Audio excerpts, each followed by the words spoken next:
Welcome to Commander Central. Today we are going to be talking about Aurelia the Warleader, more specifically a deck from Patreon supporter Dr. Mike. I am Dana. I'm Max. And I'm Chris. Is he a doctor of love? I was going to say Doctor of Butt Stuff, but love might actually work as well. One of those two. I think one of those two answers is right. One leads to the other. Right. There we go. Yeah, for sure. We still love you.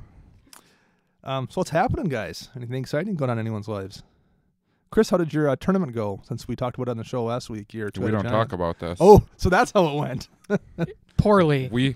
We chose a good idea of 2 control decks to go in to a meta that we thought was going to be real creature heavy, aggro heavy. And it was not? And it was not. Oh. And we just sat there twiddling our thumbs going, this sucks. It was just a poor deck choice is what it was. Okay.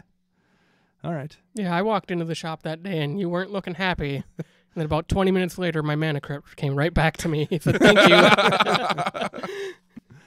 So you played some games, though, after the tournament, I think, Max. I went there and played games with some friends from the shop while the tournament was going on. But yeah, it was a good day. Played 2 games. With Regna and Krav? Played one with Regna and Krav and won that one. And then I played one with Dramoka and we all got steamrolled by a Verena deck. Verena, nice. Yeah. Verena's pretty solid. So how still liking Regna and Krav? I love Regna and Krav. So it's sticking around. It's made the cut. Okay. All right. I fired up Saskia again for a couple games this week. So now that people know what's coming, I ran into a few little roadblocks.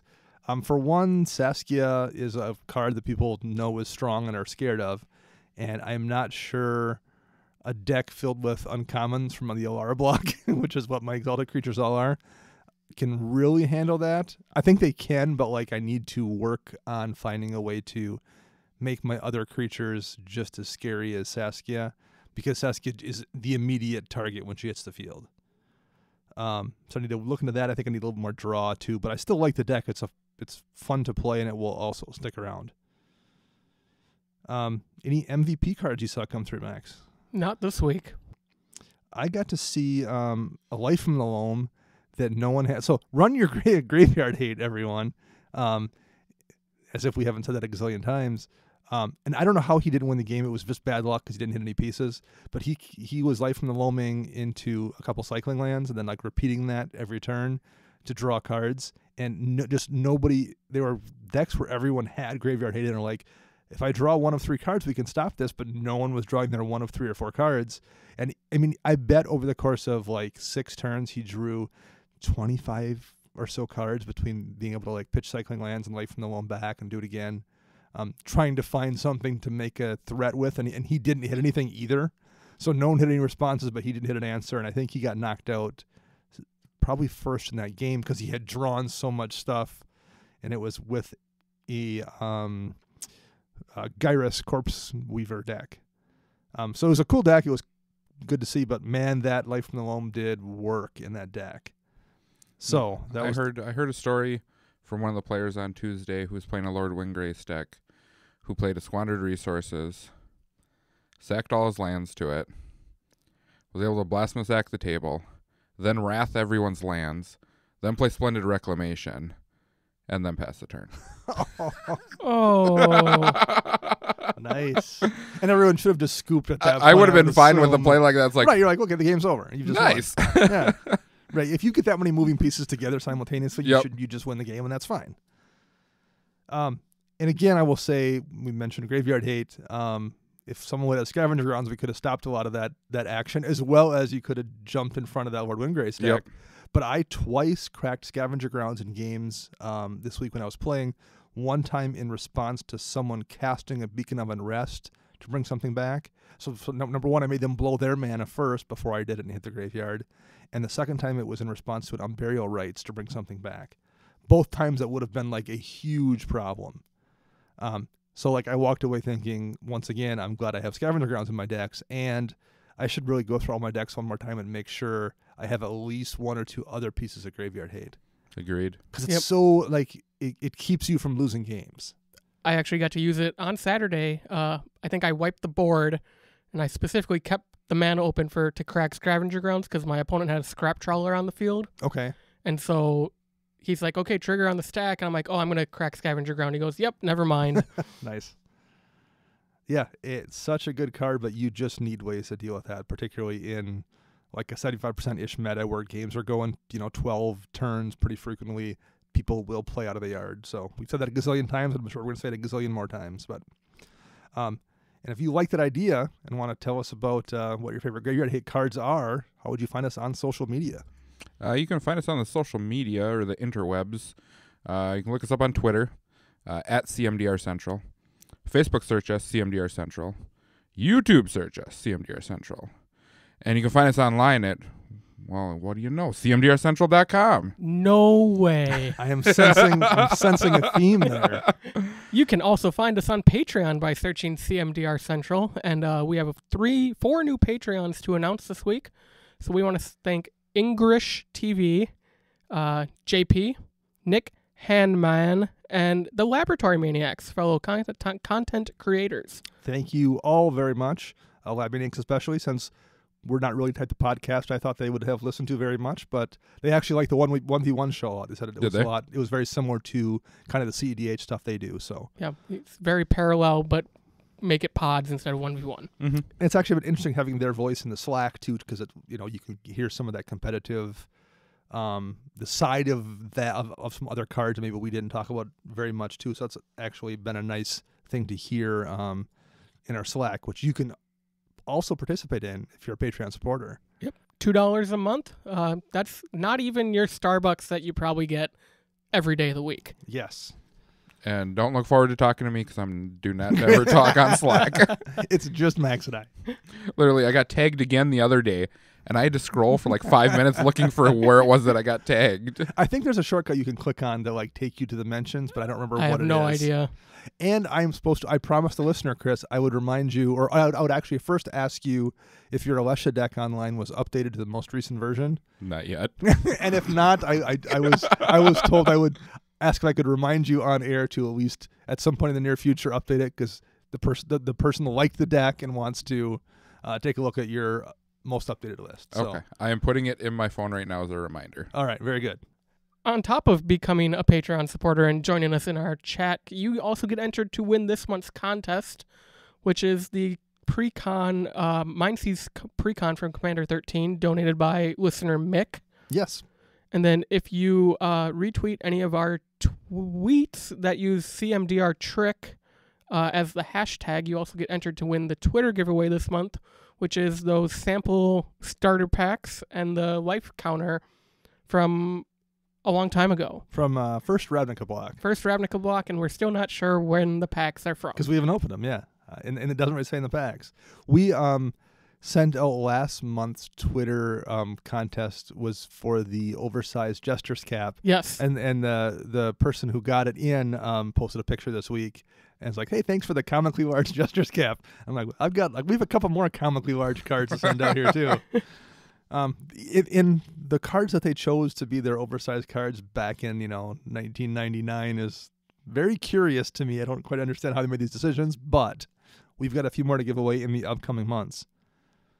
So yes, thank you guys very much for the support. And if you get a chance, go out to iTunes, give us a 5-star rating if you would. We'd appreciate that. That helps us show up on other people's feeds and gets the word for the podcast out there. I think it's time to talk about Aurelia the Warleader. The worst Boros general ever. Well, there's like 7 of them. It's no Tajik. No, or Aurelia. The other Aurelia. The new Aurelia. So the new Aurelia is probably great in Standard. This one, however, I think... Well, okay, so here's what I want to ask you guys.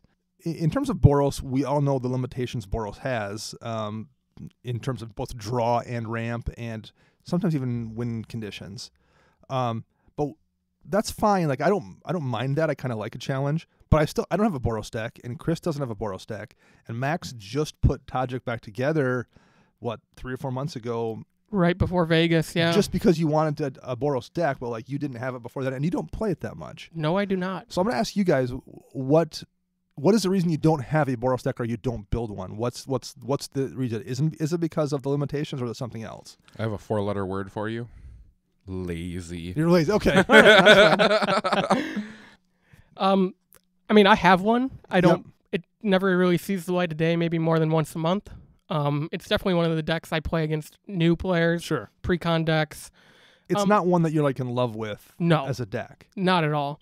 But to me, Boros, it's really hard to recover after a couple board wipes back to back. Sure. Yeah. You know, you have to put a lot of resources in your deck building to the draw and ramp. So you got to like cut back on maybe your creatures or the spells that maybe might win you the game. Like Chris said, win cons or stuff like that. The reason I asked that question is because in like looking at this deck, I got thinking about Boros a little bit and my problems with Boros. And like I said, we all know the limitations. But I think my real issue with Boros and why I don't have a Boros deck is I think the commanders are all fairly boring. There's a bunch of them that kind of do really similar combat-based things, and you can't really tell them apart from the other half a dozen, Boros commanders that do the same thing. There's Brian Stout Arm, and yes, there's DePaula, and there's Firesong and Sunspeaker, I guess, now that kind of have their own unique niche. But even those, if you build a Brian Stout Arm deck, it's going to look a lot like the next dude's Brian Stout Arm deck. If you build Firesong and Sunspeaker, it's going to look like everyone else's Firesong and Sunspeaker deck. So I think that is the real thing that I don't like about Boros is I feel like the commanders don't really, number one, it's not particularly strong, and number two, they're not particularly interesting. However, in looking at Aurelia, I will say this, I feel like Aurelia is pretty effective as a commander. And when I look at it, I can at least think, okay, I would do this, or okay, I could do this, or okay, I could do this. I look at it and think I can see multiple paths to build a deck around Aurelia. Now, you're still going to have problems with card draw and problems with ramp, but at least as far as commanders go, my biggest beef is almost always I find them to be boring, or I don't know what I would do with them. For the new Aurelia, for example, I wouldn't know what to build the deck around other than just good stuff in Boros. Whereas I look at this one and I'm like, I can see what kind of deck I would build. So, given Aurelia, and I will quickly read what the Aurelia is in this deck. She is 2 red, white for a legendary creature angel with flying, vigilance, and haste. And whenever Aurelia the Warleader attacks for the first time each turn, untap all creatures you control. And after this phase, there's an additional combat phase. So I said I liked her, and I knew what I would build. If you were given this commander or looking at her, like, how would you build a deck ignoring the one we're talking about today? Is there something that you see here? Very fast. Okay, that was one of the things I thought for sure. I'm like, seeing her as a commander, you could build a really hasty aggro deck. She has haste. She's also has vigilance, so she can hang back and block, which is actually really nice when you're playing aggro and playing aggressive. So that was one of the things I thought when I saw her too. That's a path you could choose. That you maybe couldn't with a lot of Boros commanders, but it isn't the only path either, which is nice. Yep. How about you, Max? I would definitely go towards the extra combat step route, similar to your Saskia deck is now, but you're just missing the 2 other colors. I mean, your commander has it baked in. You can still go the fast route with dudes on the ground, some dudes in the air, but being able to loop some combat steps would come in handy in Boros. You could absolutely build an extra combat step deck here and have it be probably pretty effective. Like we said before, you're going to have the same limitations, but that is a clear way you could build this commander. There's a dozen or so, probably close to that, extra combat cards in Boros. Between running all of them, stacking combat steps, you could absolutely do damage with this deck. In addition, looking at it, the way Aurelia works, because of the extra combat steps just built into her, if you stacked a bunch of double strike creatures that are already doing essentially double damage, and then you're getting a double combat step based on her ability in addition to that, then you're really stacking up damage in a way nobody else is doing. So like that's a deck I think you can build. And in this case, Dr. Mike's basically building Angel Tribal, which is also, but it's there. Like I look at it and say, yeah, you could do that. That makes sense. Maybe it isn't the most effective way to win a game with this deck, but I see it too. So I like Aurelia a lot because there's just a bunch of decks you could build, and that's not something I can say about the vast majority of these Boros commanders you see. So first things first, the deck's got a pretty good curve, it looks like. There's a lot of 2-drops, but you know what? If your deck's going to be heavy on one particular CMC, you can do way worse than having a lot of 2-drops. I want to argue that 2-drop factor, though. Okay. Why is that? Because a lot of the 2-drops are artifacts or instants. Sure. And specifically, the instants are like ghost, like stuff that flicker Aurelia protection. They're protection cards. So that CMC is actually very deceiving. Sure. and they're not the most efficient cards at that 2-drop slot Yes. anyway. But just looking at the curve, ignoring what the cards are in it, because we'll deal with that later.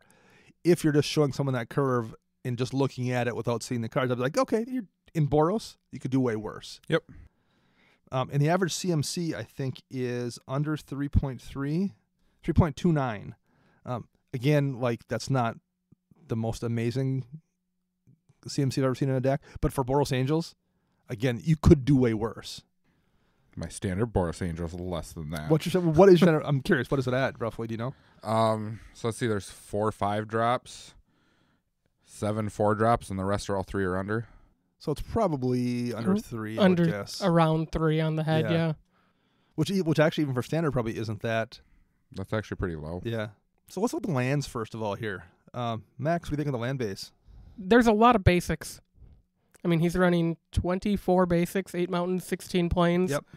Overall, it just needs more utility lands. My number one go-to was actually Homeward Path.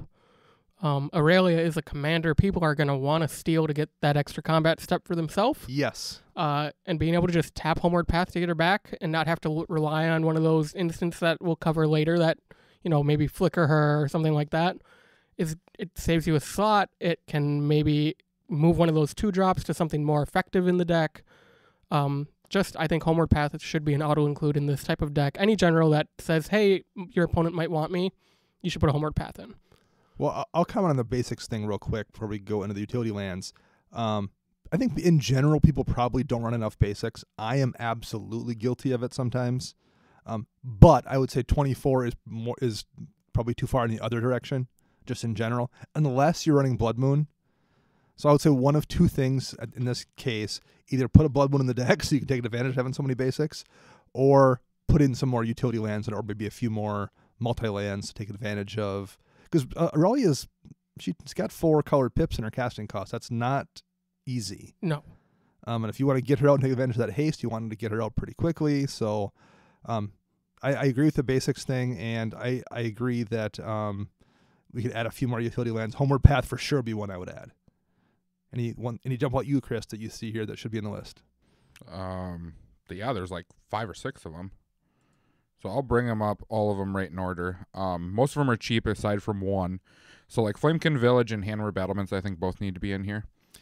Aurelia has haste, but she nothing has else haste. does. Yep, but none of your other guys do. So if you play her, and then the next turn you play another guy, only she's attacking. Yep. So why not be able to give the other guy haste to get double combat steps? And one of the things I'm going to suggest, and I'm going to guess you guys will do the same thing when we get to creatures, is I'm going to bet you're going to suggest some more threats in the creature list. Commander Nope. And Max says no, but we'll see. I think he may be lying. Yeah. But okay, so Charmander has haste, but like being able to swing with some of those other scary beaters, whether it's Gisela or if he puts a Lyra Dawnbringer in the deck, we'll get to that later. Having that option to swing with those creatures right away is useful. And when you've got this much room in terms of basics, you can afford to throw a few of those haste lands in there. I agree with both those 2. So the other 2, well, I suppose Hall of the Bandit Lord's another one, but that's a little bit more expensive of a card, but it does give haste. Yeah. Then you got Slayer Stronghold and Sunholm Fortress of the Legion. Both of those are Boros lands that are amazing. One of them gives haste. Yes. Yep. I think Sunholm especially is the one to talk about here. And for those that don't remember Sunholm, it's 2 white and a red to tap, and a creature gains double strike. Why that is especially relevant in this deck and why I would absolutely jam it is it turns Aurelia into a 2-turn clock. Yep. She's a 3/6? 3/4. 3/4. But she swings for 3, then get a second combat step, making her swing for 3 more. So she hits for 6 in a turn. Normally, that's 4 turns to kill someone with command damage. If you give her double strike, that's a 2-turn clock to kill somebody. So if you activate that when she's out, she swings, hits somebody for 12, they're dead next turn unless they respond. Yep. And that's something that I'm probably going to be mentioning a lot more here when we go through cards too, is there's a lot of things that I'm going to recommend that will make Aurelia into a 2-turn clock. And I think being able to threaten that multiple times is going to make this deck a lot more dangerous. So Sunholm especially is a really good call. But Slayer Stronghold, again, we mentioned there's a lot of room for utility lands here. Even if you're just using that to give something vigilance or give Aurelia plus 2 is not nothing. And there's just not a lot of downside to it. Those are both on my list as well. Yep, I had those as well too. The other one I want to mention, and I know it's in your maybe board, Mr. Dr. Mike. I know this one.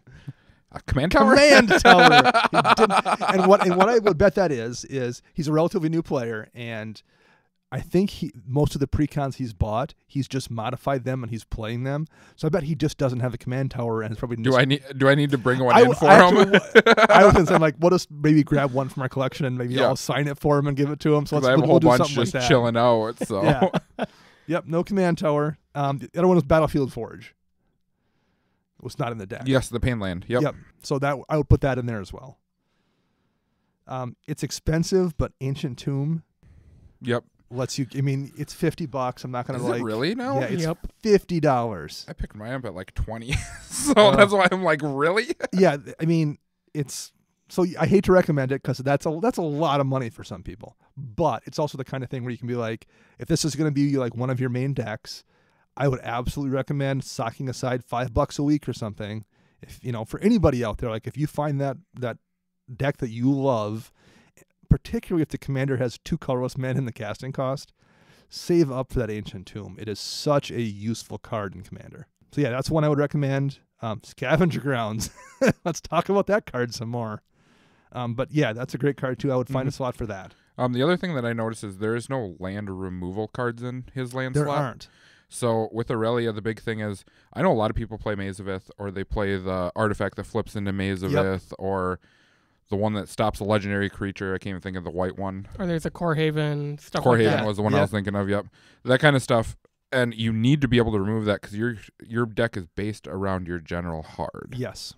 But even if it's not, okay, let's say your general's not out and the person's at 6 life, again, that that just sell or that Lyra Dawnbringer, you don't want them untapped either. Like, nope. You're going to win via creature beats, and you don't want those shut off. So I agree. And Strip Mine is over 20 now, of all things. I remember when it was a $5 card, and we're like, because it'll never get reprinted. Put it in every deck. But right, you're not going to see it maybe in a master set, I guess. But even then, how much is it going to drop? I don't think it will. So Strip Mine's expensive. We get that. Wasteland is still over 20, I think, too. But Tectonic Edge is perfectly serviceable in Commander. Ghost Quarter is perfectly serviceable. There have been numerous printings of Ghost Quarter, too, so they're easy to get your hands on. Field of Ruin is perfectly fine. Oh, yeah. So I would also agree, get at least 1, if not 2, land removal lands in there. Yep. In this deck especially, you want to be able to deal with those. And the thing with Boros, though, too, seeing how you don't have a good land ramp, if you ever get stuck on one color with like a Ghost Quarter, like Ghost Quarter is one of my favorite lands, I'll Ghost Quarter one of my own lands to get me on double color. Sometimes you have to. I've done it before, too. I mean, you don't want to do that. Don't get me wrong. That's not like a great play, but it's better than not having the mana. It's totally a wonderful political move on the table because you're like, man, I'm missing red. I guess I got to Ghost Quarter. I'm going to Ghost Quarter my own land and go for that. And everyone's like, oh, I feel so bad for you. I'll leave you alone for a while. And you're like, suckers. I like that. It's a pity move. That's great. The ultimate sandbag. Now, the one utility land he has that I didn't love was Arcane Lighthouse, which is a card I'm the other way. Now, I like it in general, but he doesn't have a ton of targeted removal in this deck, so I don't know how often it's going to matter. See, I'm not a fan of Ameria the Sky Ruin. Nor am I. So there's not a lot that interacts with it, I don't think. Yeah, if he's heavy on planes, and so you could get it to trigger to bring back creatures, but the odds of having as a utility land, I'm not a fan of it. Yeah, in this deck, in mono white, it's awesome. Well, yeah, because you don't really have any other good right, ones. Right. Well, that also right. No, I agree on Amiri as well. I think Arcane Lighthouse is a good card. I just think in this deck, I don't know. I mean, yeah, it lets you hit something with your swords or a couple of the other removal spells, but there's just not a ton of targeted removal here. So I just don't know if he is that worried about it. It could also be a nice political card too. Maybe because someone's sitting there and they have a general who's suited up or whatever, and they're just like, oh, no one can get rid of it, and you're like, I can. Yeah, right. Okay, if you can kill it, I'll get rid of the Hexproof or Shroud. Yeah, that could be. Anything else from lands before we move on? I'm good. Chris, artifacts. Oh, the artifacts. It's Boros. There's 14 of them, which makes sense in Boros because that's your only source of ramp. So do you want me to read them off? Because I don't... How about ones you just either like a lot or don't like? Godsend. I do not like Godsend in this deck. I like Godsend, but I also have a note for Godsend. Because number one, you already have evasion, so you don't need to use that ability to make people not block. The part about people can't cast the card that's been exiled, I mean, I guess it gets not even commanders because they're no longer exiled. They're going to the command zone. Yeah, so it's a replacement effect. So that doesn't really do anything. It's a fine card. I just don't think this is the deck for it at all. I would agree. So I actually had an equipment that could replace this at the exact same CMC for everything that I think would do more, and that's Whisper Silk Cloak. Yeah. Because it gives Shroud. Gives you the same kind of pseudo evasion where people don't want to block it. Yep. And it protects your commander. Yep. Yeah, I agree with that. I would too. I wasn't sure about Panic Spellbomb. And that's I'm going to mention this because this is going to come up in the future too. He's running a bunch of cards that have so-so abilities, but they have a draw a card stapled on them because Boros is so bad for draw. And that's good. They replace themselves, but that also isn't advantage. It's just replacing itself, which is fine. But I don't know if it's worth running an ability that isn't that great just to have the card come back. I don't see, think like in this Panic spot, Spellbomb I'd is rather enough. have the one that deals 2 damage and you draw a card. Right, instead. at least then you can occasionally kill someone's utility creature. In this case, it's giving evasion. Is that what Panic does? I believe. It makes a can't be creature not blocked. block. Yeah. And your creatures almost all have flying. So occasionally there's going to be situations where you need that, but Secret tech for my Dramoka deck. I guess right. Or my Sphinx deck it would be good against too. But I don't know if you want to run cards on the off chance that you're playing against 2 specific decks. I mean, yes, people are going to have flyers, but there's enough games where they don't. So that one doesn't feel really necessary. Any other ones that jump out at you? Well, we could talk about Scroll of Avacyn because it's pretty much the same thing. Yeah, that isn't a good. And maybe I don't think it's even for flavor reasons because it's not like Aurelia's from Innistrad or something. I could see if it was. It an says Avacyn Angel deck. on it though. It does. I don't think it's good enough. I think it gains them some life and it draws them a card. Yeah, and I will mention this. I would imagine this is the case for both of you two, but I'll see if you agree or disagree. One of the things I've kind of realized about putting cards in my decks is I want them to almost always move me towards winning the game or move my plan forward at the very least. Now maybe that plan is remove your creature. Like Path to Exile is always moving my plan forward because I'm always going to get something out of the way, either something that's going to hit me or keep me from hitting them or something that they have that's causing me problems, whatever. Path to Exile is always going to advance my game state. I've never drawn a Path to Exile and thought, oh, man, this is useless.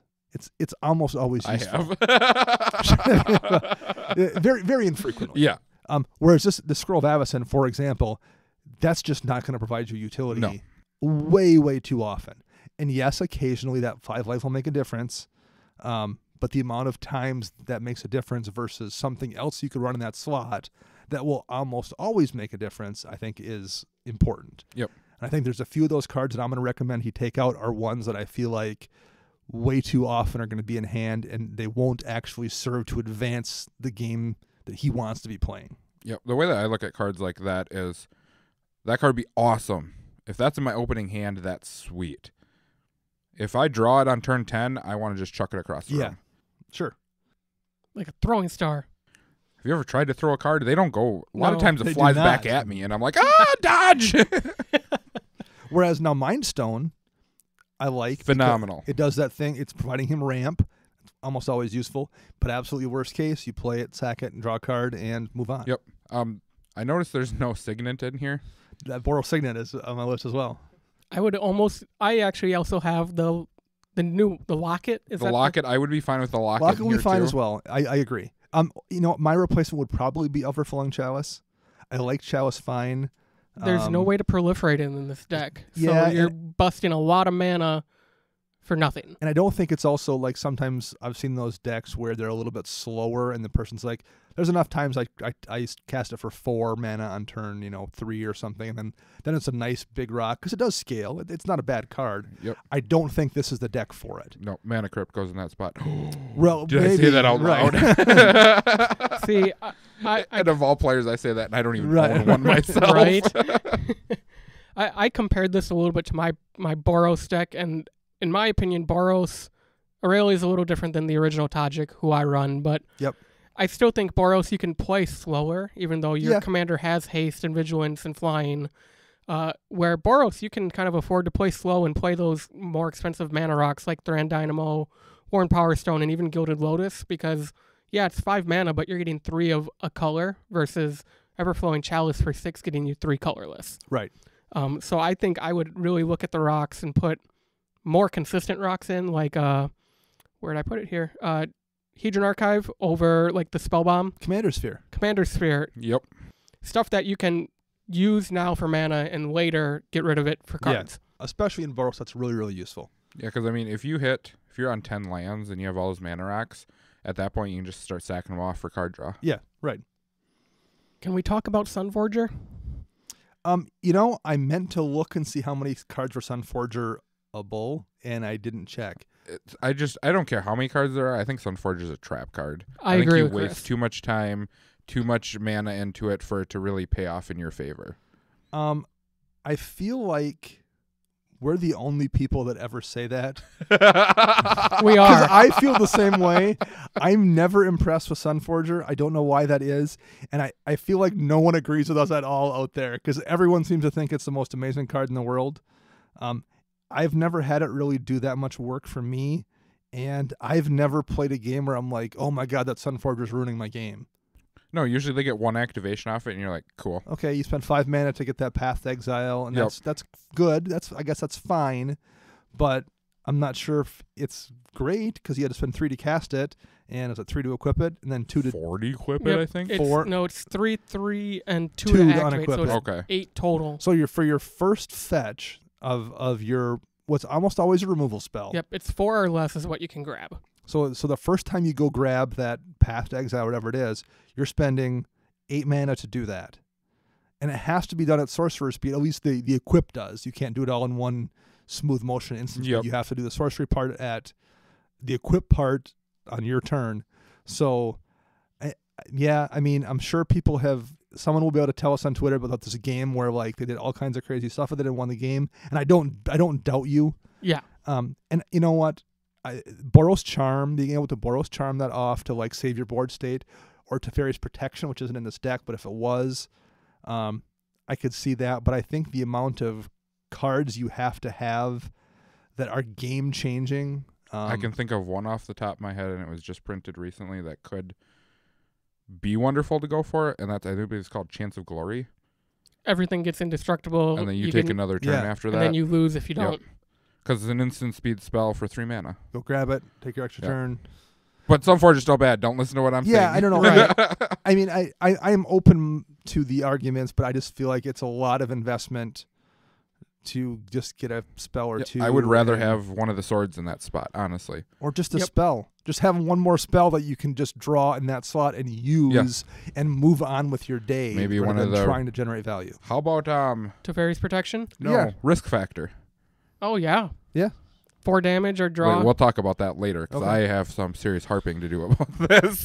So the Sunforger one's weird. I think we're just I don't know what the deal is there, but like none of us like it and everyone else. I hope does, our Slack blows up and you guys maybe. can tell me about it Yeah, later. probably. But I want to hear what everyone has to say about this. Yeah, I really do. Actually, I'm kind of curious too. None of the rest jumped out as being. I sort of the Animist. I mean, you're in Boros. It's the best ramp spell in It's- Boros. yeah, It's super cheap. And we should know we've played against this deck before, and I've seen him like pop off that sort of the Animist and ramp out lands in 3 or 4 straight turns, and in Boros that feels really, really good. Mm-hmm. And it's a relatively efficient card, so I'm all fine with that here. Thematic Compass as well. I get it in this deck. Being able to go grab lands to hand when you don't have a lot of draw makes sense here, and it flips. This one flips into the Maze of Ith. Yeah. Yep. Okay. So like that makes sense here. That's a good fit. Wayfarer's Bauble is also a way to ramp in Boros for 3 mana. And it's not all at once. It's 1 then 2. It's not world ending, but it's also. I'd almost rather have Treasure Map over a Bauble or like something like that you sack off for 1 use. Whereas Treasure Map gives you 2 scries, then flips and gives you 3 treasures. You can sack treasures to it to draw cards. Sure. That kind of deal. Yeah, Treasure Map's not bad. But I don't think World Bauble's bad either. Mm-mm. See, the thing I don't like about the Compass is it's one of the few that doesn't say May. So You have to flip it. Where if you could just keep it like that, it'd be great. Any other cards you want to comment on or add among artifacts? Helm of the Host, actually, I was unsure of for a minute, but I got thinking about it. I love this card in this deck. Yeah, because the Aurelia token swings right away, and so you get double extra attack steps. It's pretty good. Each individual So- Aurelia attacks, which gets you X amount of extra. It is super expensive to do, but if it goes off, it's kind of magical Christmas land. yep. But it's also the kind of thing that like really looks impressive when you do it. So I get that. I appreciate. But I mean, even if you don't put it on Aurelia, you can put it on any one of Yeah, the other right. creatures and still get value. Yeah. I am on board with that one as well. I don't think there's anything else in artifacts that I particularly wanted to mention. So I'd like to bring up the Ruby Medallion. Plain Ruby Medallion, but no Pearl Medallion. I meant to go through and count to see how many, if there's a difference in the red and white spells. I know there's more white pips. I didn't go through to see if there was less. I don't think there's really a difference, but honestly, if you play one, I'd rather play both of them or play neither of them. Yes. And also this deck, I don't know if he casts a lot of... He doesn't have those big turns where he casts like 3 spells, I don't think. And that's where you like those medallions is in a deck that has relatively low CMC, but you're also chaining off 3 spells or 4 spells in a turn. In my Recce deck, for example, I oftentimes can save like 5 mana or 6 mana in a turn, casting multiple creatures. I don't know if it's going to have that kind of impact here. I think I would probably just rather have one of the rocks we mentioned, like Commander Sphere or Boros Signet there. Mm-hmm. Just more consistent, you know what you're going to get every time. Yep. Let's move on to talk about enchantments. There's only 5 of them. Mm-hmm. And they're all the wrong ones. Why do you think that, Max? I like 2 of the 5, Okay, which 2 do you like? and 1 is a fringe case. I love Outpost Siege. That's great. For sure. And I like Legion's Initiative only because of it's able to save his board. It's a board state, and it buffs as well. Right. So it's not doing nothing. It basically will let him, exile all his stuff. So he can save himself from a rift too, which is nice. Yep. So it's not just making stuff indestructible. He can get away from a rift for 2 mana, and it's only 2 to cast. I think it's worth keeping in here. I like it. So the other ones are Endless Horizons, which is 3 and a white. When it enters the battlefield, take as search your library for any number of plains cards and remove them from the game. And then at the beginning of your upkeep, you may put a card you've removed with Endless Horizons into your hand. So I know he's done this before. Like, you make the beginner mistake of taking all your plains out of your deck. Right. And then you make that mistake. Someone kills Endless Horizons. You're stuck with no white mana the rest of the game. He's gotten better at this. He doesn't take them all. Yep. And I get it. It's Boros. You need to ramp. But I think Yes. this is very glass cannon. It's not even ramp. It just assures you can make your land drops. Right. And I also don't like that it goes to hand, because what if you draw a land? Like, Right. now you're just getting flooded over time. I think it's a fine card. But I think the problem with it is you either want to take all your lands out to never draw them again, which is one use of it, or you want to just take, which is risky too, or you just want to take, maybe say 3 or 4 so you can always get a land in hand for the next 3 or 4 turns. But if I'm going to do that, I think I would rather just run Gift of Estates for 2 mana and just get those couple lands to hand and be done and not worry about having to take 1 every turn. Or Run land tax. Or I was gonna land say, tax. Or tithe. Now, land tax is, I think, $15.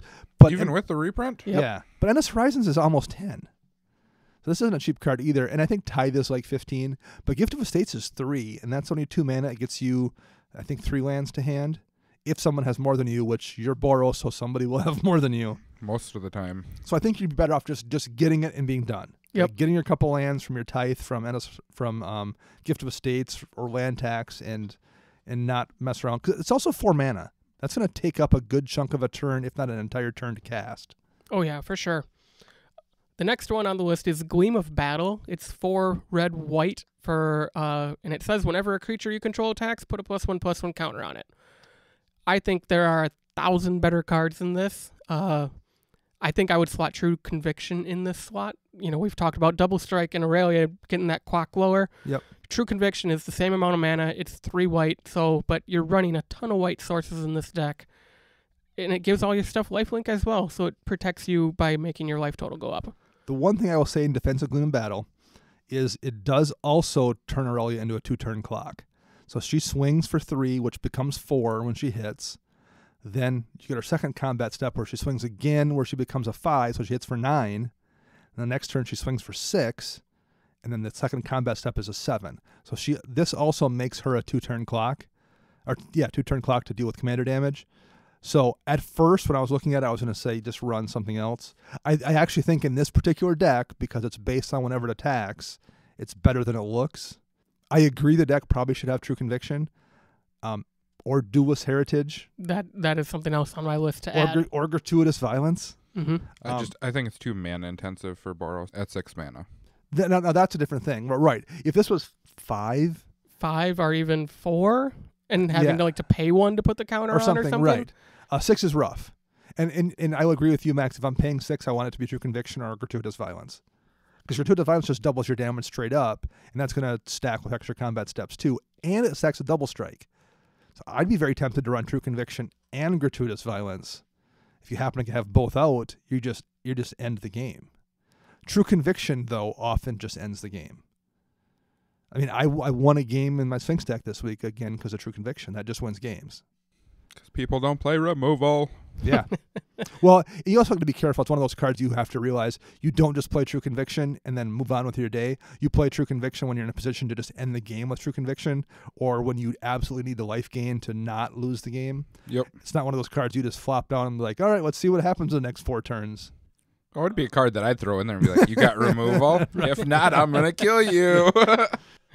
And then the final one being Unquestioned Authority, 2 and a white for an enchant creature. That creature gets protection from creatures, and then you draw a card when it ETBs.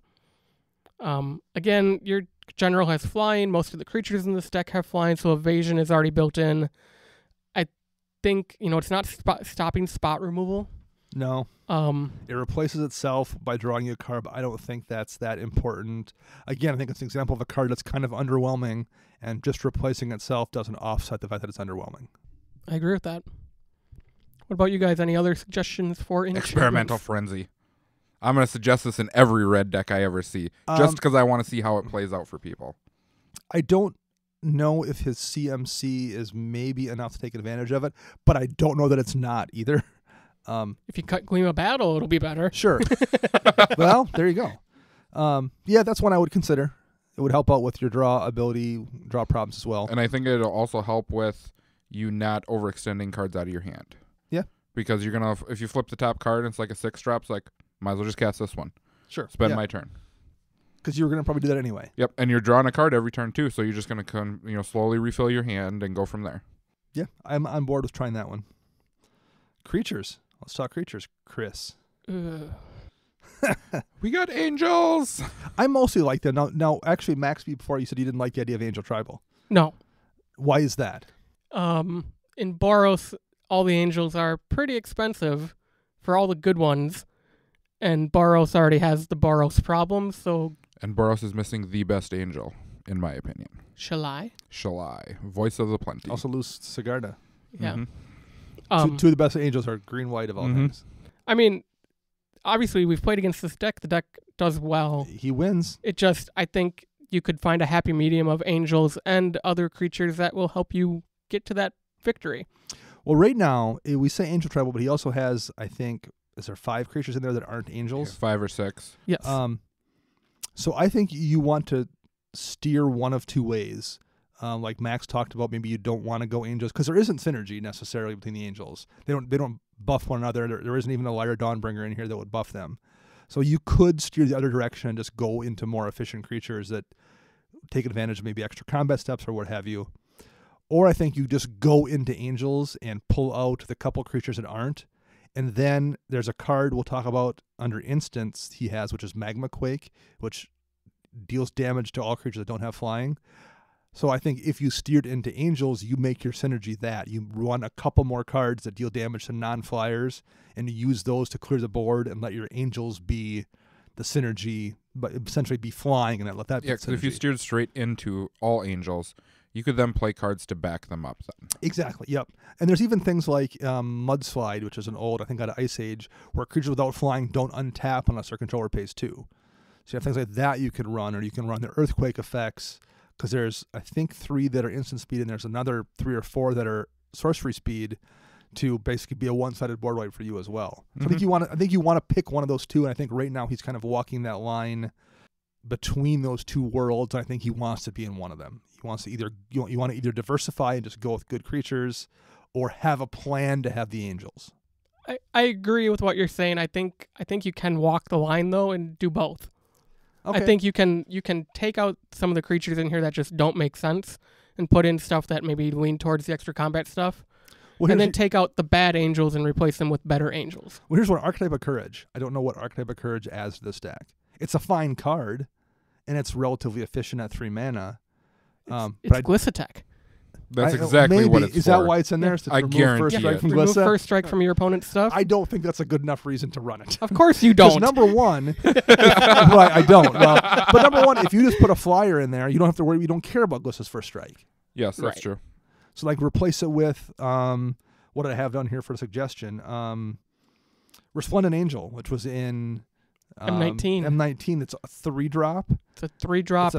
I also do believe it's like a $15 card. Yeah, though. it is. But like, there's a few of those. The new Aurelia. She's 4. She's efficient. You can run She's her in like that a slot. $20 card.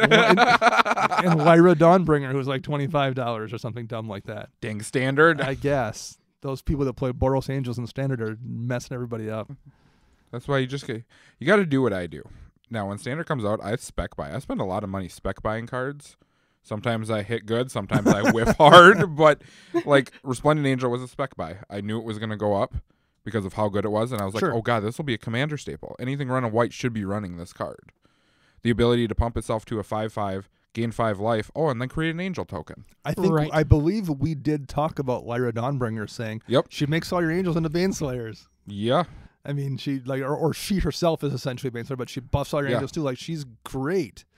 I'm not remotely surprised she's $25. So yeah, that's the downside here. Is like the cards I would suggest for creatures, like you said, aren't cheap. Between whether it's Lyra or it's Archangel of Thune or Resplendent, whatever, they're not cheap creatures. But I do think that opens up avenues of play that just aren't there right now. I don't care if he plays that Goblin Heel Cutter. That does nothing to me in a game for the most part. Even, okay, Archetype of Courage takes away first strike from Glyssa, but I'm not even that worried about it for the most part. I'm absolutely worried about the new Aurelia when there's a couple of those swinging at me in a, all with flying, or I'm worried about Lyra Dawnbringer, or... Yep. I can actually think of an angel that you could replace the Goblin Heel Cutter with, and it's a 4-drop angel, 1 colorless and 3 white. When it Angel of Jubilation? It's the one that when it becomes tapped, your opponents have to pay like 2 colorless to block each creature or whatever. Archangel of Ties. Yes. Yeah. Yep. Yeah, exactly. And it's a Because 4 it does the same abilities. It's in the 4-drop slot, and it's an angel. Yeah. Right. That's a perfect one. So when I looked at this, I mainly, like I said, I want to walk that line of extra combat and angels. Okay. So I went through and found all the angels I didn't like. Okay. Which were Flameblade Angel. For those who don't know what that does, it's a 4/4 flyer, and whenever a source an opponent controls deals damage to you or a permanent you control, Flameblade Angel deals 1 to the opponent. Okay. And in my mind, I'm sitting there going, okay, if I'm getting hit for 10, 1 is not 10 to me and 1 to you is not a good ratio. I would rather have something like Resplendent Angel, that 3-drop. I would rather have something like Lyra Dawnbringer. Baneslayer itself. I mean, it's a 5/5 pro and lifelink and all that fun stuff. And again, Baneslayer isn't cheap, but it's cheaper than it was. It's like $8 or something right now after the last Cheaper couple than reprints. Lyra. Right. Yeah. The newest Gisela from Shadows over Innistrad, the 4-drop, 4/3 With lifelink and first strike, I think. Yeah. Yep. She's really aggressive. So like I looked at that, so I took out She's like Flameblade. $8. She's Is also she like really? She's really Yeah. expensive. She's like $8. She's played in Modern. And also like Angel Tribal is super popular In EDH. kitchen table commanders too. So like there's a lot of like if the Angel is remotely playable, it's just not going to be sub $5. So besides some of the things on the ground like Goblin Heel Cutter or the Renegade Wheelsmith, I also took out Anya, Merciless Angel, the commander from the experience counter set, because of you need to have one of your opponents at 10 or less or half of their starting life total. Yeah, she's not. I don't think she has enough for 5 mana. Yep, and I also took out Firemane Angel because 6 to use its ability is a lot of mana. Yep. So replacing those high-costing angels with more mana-efficient creatures that maybe do something are more threatening. Like, I'm sorry, I'm not afraid of a Fireblade Angel. If I'm going to do 10 to you and you're going to do 1 to me, I'll take that trade. Right. Yeah. Every turn. I'm afraid of a Baneslayer. I'm afraid of a Combat Celebrant that's going to trigger another extra combat step. I'm afraid of new Aurelia or even new Tajik along with old Tajik in this deck, because then you can play those Magma Quakes or those Rolling Earthquakes, because new Tajik is the only thing that's going to die of your ground dudes. Yeah. I do like Iroas in here. Yes. And that gets around the Angel thing just because he wouldn't die to Earthquakes and stuff in general. And it's just a good card and efficient. That's a good one. Regardless of what he does with the deck, I would definitely leave Iroas in here. But any particular creatures for you, Chris, that jump out or that you would add? I love that he's playing Sarah Angel. I do too. A man after my own heart. Absolutely, I do that. Like that was one I wrote down. I'm like, absolutely play Sarah Angel. I'm not going to tell you not to. Oh, I love Sarah it. Angel for sure. It's going to sound bad because I harp on them all the time. But there's a few of them in here that I probably, or a few that aren't in here that jam in here. Like I think it's just regular Avacyn. I can't think of what her other. The bad one, Bad Avacyn. The one that gives everything indestructible. Oh yeah, awesome. Yeah. Yep. Angel of Hope. Angel of Hope. Yeah. Something like that. I mean, then you can just go ham. The deck is relatively conservative in its CMC. We've discussed that, which means you probably have room to run one or two of those big beater cards, the Terestodon equivalent or the Sun Titan equivalent in this deck. That's Avacyn. It's a two-color deck. You can hit those triple white pips fairly easily, fairly consistently. And that's one thing I think about EDH is that each deck that you build for a multiplayer game needs to have at least one or two of those massive bombs in it. And Avacyn has to be dealt with. If you play Avacyn, my first thought is, do I have a way to deal with that? And if I don't, how do I not lose this game? Because then they can just start playing reckless. Absolutely. Just go ham at you, and there's nothing you can do about it. So I'm about with that. The only other creature I do want to talk about is Spirit of the Labyrinth. Yeah, I get it though, because it's I love it. It's right. See, it's a way to make no one else draw. If you can't draw, no, I get it. I'm playing Boros now. You guys get to join me in the Boros. Everyone's realm. playing Boros. Everybody gets Boros decks tonight. I agree with all that, but my mentality was the opposite of, you're already playing Boros. Do you really want to cut your foot off now as well? It is going to be a target immediately, but maybe that's worth it. I would honestly think I would run. There's a white enchantment, I think, that does the same thing. I think it's called Rule of Law. Yeah, I think so. Yeah. Over Spirit of the Labyrinth, because Spirit of the Labyrinth is both a creature and an enchantment. Easy to so remove. More removal can get to it, whereas if you have just the enchantment, it prevents that. It'll die to your Earthquake type effects, that kind of thing. Let's talk sorceries then. There's only 6 of them, so it's a pretty short list. There's a couple of them I don't love, because I don't think they get you there. They don't do enough. Like Desperate Stand is one. Chris is sighing over here. He's having a conniption. And I don't think Hijack does enough either. Well, I can think of a card to replace Hijack immediately. What would you replace? Carry Zev's expertise. Same exact card, except for you get to do more. Yeah. What I would run there is Seize the Day. Yes. Because Seize the Day, again, it turns Aurelia into a 2-turn clock. If you get her extra turn, cast it, then cast it again with the flashback cost, you're just going to, if you hit somebody the previous turn with Aurelia for 6, you kill them that turn with Seize the Day.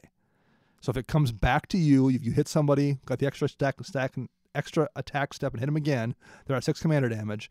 You come back around and swing with Aurelia, hit them again for 3 more, and then cast Seize the Day, so you get 3 more attack steps, then they're dead. Yep.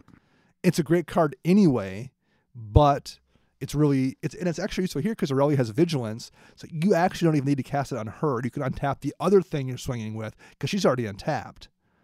Because that's the thing with Seize the Day, it only untaps 1 creature. So this is a perfect deck for that card, and I would run that in one of those slots where Desperate Stand is. If we're going to run Seize the Day, I can think of another enchantment to put in here then. What's that? Called Reconnaissance. Oh, yeah. Yeah. Give everything pseudo-vigilance. Save your stuff if you swing in, because you're going to be swinging. Wait, this is you a just deck swing in. swings. You swing in, and if they don't block, fine. End of You still combat, get I Vigilance, untap right. them. There's no downside to it. Then I take another combat step, attack with everything again. Yep. I'm not a fan of Burn from Within. If you want some sort of direct damage spell, because this is X and a red, it deals X damage to target creature or player. If a creature was dealt damage this way, it loses indestructible, and then if it were to die, it gets exiled. I'd rather just run Banefire, because at 5 or more, it can't be countered. If you even want a direct damage spell in this deck. Which I don't know if you do. I don't think you do either. But I'd rather have something that can't be countered, because I'm not going to put 2 into this card. I'm going to put 6 or 7 and waste my turn Right. killing someone or something. And again, it's not a cheap card. The card that you would replace it with, or I would replace it with, is Path to Exile. Oh, yeah. Because very, very infrequently, this deck isn't going to make enough mana. I mean, I get, yes, once in a while you're going to get to the end of the game and someone's at 6 life, and you're going to kill them with Burn from Within. But I would bet 95% of the time it's creature removal, and I would much rather spend 1 on a Path to Exile. So can we talk about the elephant in the room What's that? of no card draw? There's a really, really, really limited amount of card What draw are in you this talking deck. about? Half these cards say draw a card. All the red sorcery card draw is not in this deck. Right. There's no Faithless Looting. There's no Cathartic none of it. Reunion, Tormenting Voice, Magmatic Wild Insight. Guess. I don't know. That's why I was over here going. I don't know where to put it all. But I agree he needs more options. Outpost Siege is a good start. You mentioned Experimental Frenzy is a good one to have in here. I would definitely do Faithless Looting, particularly because of the flashback on it. I think Magmatic Insight, particularly because it only costs 1 and it lets you dump that land. I would run that one. I think Tormenting Voice, I think all of them are very suitable, fine to be played.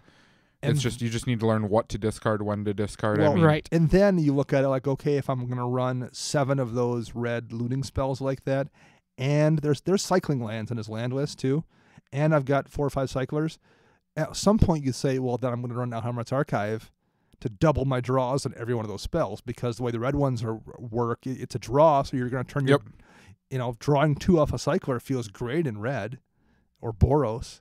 So at some point that conversation would happen as well. I think that's something I would consider, is replacing some of these Burn from Within type spells. Or you said Kari Zev's expertise is better than Hijack, but I don't know if I don't like either of them. I don't know. I agree. agree. I don't know if they make enough of a difference in this deck to justify a spot over just a draw spell. Especially because he doesn't have any sack outlets in this deck. So like you're gonna steal someone's dude, get 2 combats with it because you probably have Aurelia out, and then okay, here's your dude back. Like right, yes. I mean, if you really want to take advantage of the whole Act of Treason effect, just run Insurrection then. Right, make that your bomb card in the deck. And just have it be a win condition. Because you take everything and then you attack with Aurelia and go, oh, guess what? I get to attack again. Yep, for sure. Actually, that's a good point. Yep. I mean, and then Insurrection becomes a win. Yep. If I draw Insurrection, I have Aurelia out and like one other creature, and anyone has a board state, you probably just win the game. Mm-hmm. We can see Dana's vein popping out of his forehead. But that's honestly setting sure. up for the game Yes. proper, instead of how most people, when they play Insurrection, is just, I have nothing and I'm just going to take everything you guys have done and turn the game that way. In this case, you don't need that. Like if you've got Aurelia out, Yep. you don't even need to take that much stuff. You take 1 or 2 creatures, might be enough with the extra combat step to win. Yeah. I like that as well.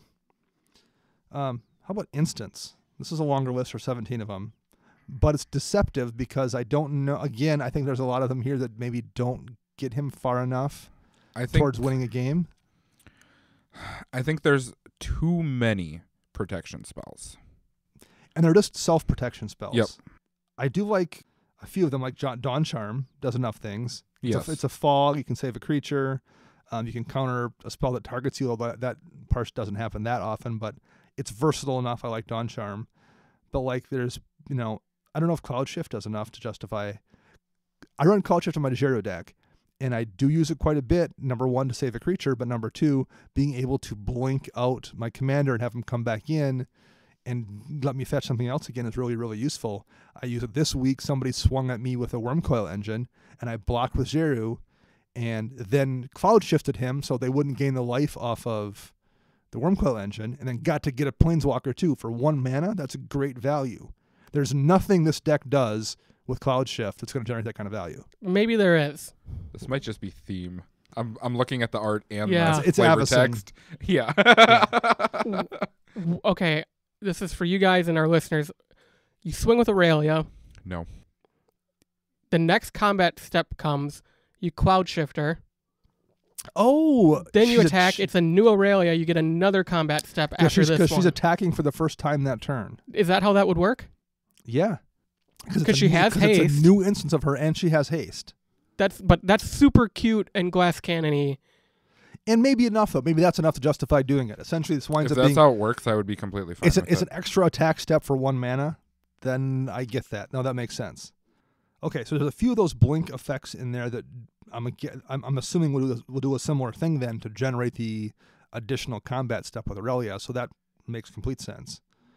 I do like Magma Quake a lot in here as well. We mentioned being able to hit all non-flyers for damage. It's instant speed too. I think that's a pretty good piece of tech, and I would maybe even run one or two more of those. But there's a few things. I don't know if Moonhold does anything at all. I think it's like a cool card in theory, but I don't know if that ever changes the state of the game, or at least doesn't do it often enough that I care. I'd rather play Silence or something. Yeah, I'd rather just play Faithless Looting. Yes, me too. I would just pull it for Faithless Looting. I think a lot of these cards in the instant slot, and listeners, you'll be able to look at the deck list. It'll be in the show notes. Yep. The ones that exile, like the Flicker stuff, we understand is there because you can do tricks with Aurelia, Yeah. but there's a bunch of stuff that gives target creature protection or target creature becomes blocked. A lot of these can be replaced with these draw spells that are severely lacking in the list, in my opinion. And I seriously think Risk Factor should be in this type of deck. So good. Because even if you dome them for 4 someone, that damage could make a difference towards the end of the game. If you are at that point in the game where you have multiple creatures out and you see people are tapped out, being able to take an extra turn, each turn of which gives you an extra combat step, and will maybe then allow you to use some of these extra tricks, whether it's Seize a Day or Cloud Shift or whatever, to get an additional combat step, that's probably going to be enough to put you in a position where you don't care about losing the game end of turn because you're going to win.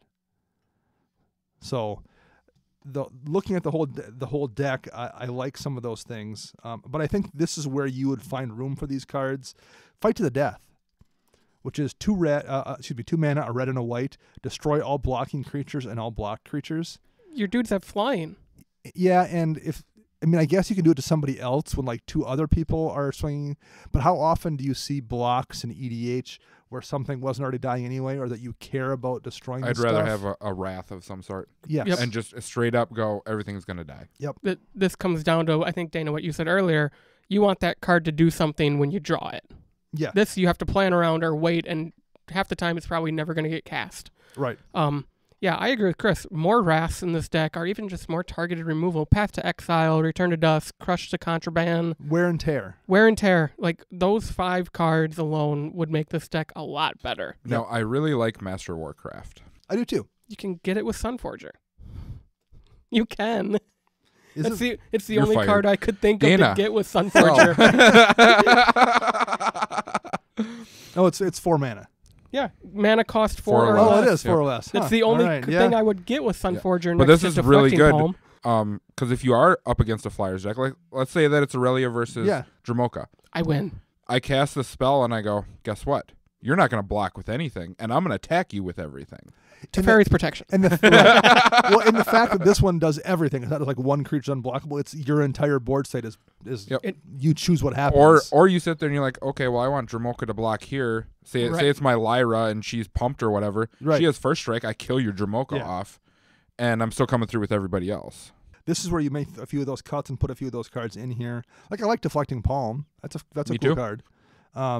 I don't know if it does enough, but maybe. But the other ones, I definitely think Safe Passage, Moonhold can come out. Maybe Shelter.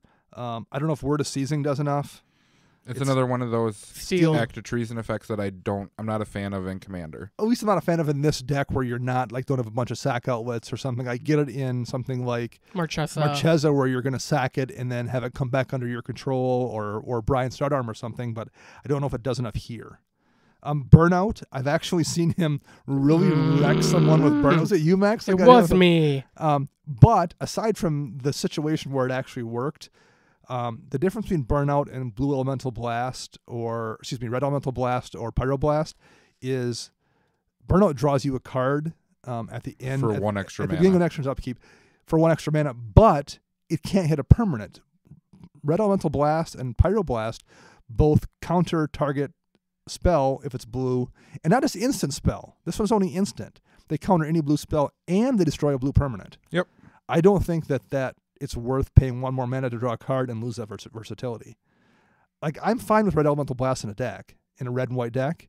I think there's enough times there's a blue permanent or a counter spell that you want to stop for 1 mana. That's worth doing. But I would run Pyro or REB over Burnout all day long.